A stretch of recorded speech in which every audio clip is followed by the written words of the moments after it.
जय हिंद, नमस्कार। उम्मीद है कि आप सब अच्छे होंगे। आज का हमारा टॉपिक है सामान्य हिंदी का।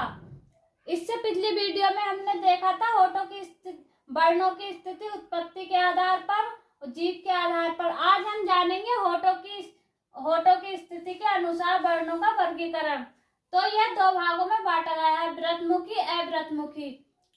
अब हम जानते हैं कि जब हमारे होठ किसी स्थिति को धारण करते हैं तो वो व्रतमुखी होते हैं या अव्रतमुखी होते हैं। जब हम उच्चारण करते हैं तो जो हमारे होठ हैं वो आकृति धारण करते हैं, या तो वो गोलाकार है या तो वो गोलाकार नहीं होते।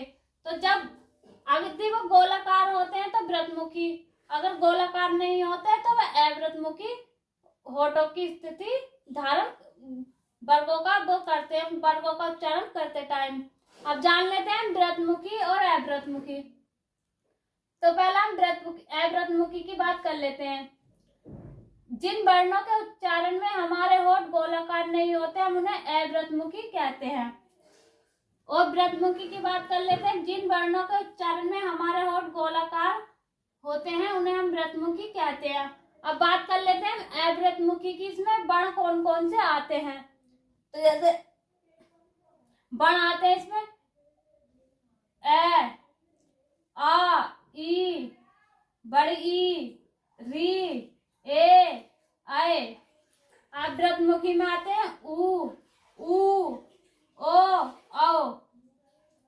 इतना समझ में आया। अब बात कर लेते हैं हम यहीं पे वर्णों का उच्चारण स्थान। किन वर्णों का उच्चारण स्थान कहाँ से होता है।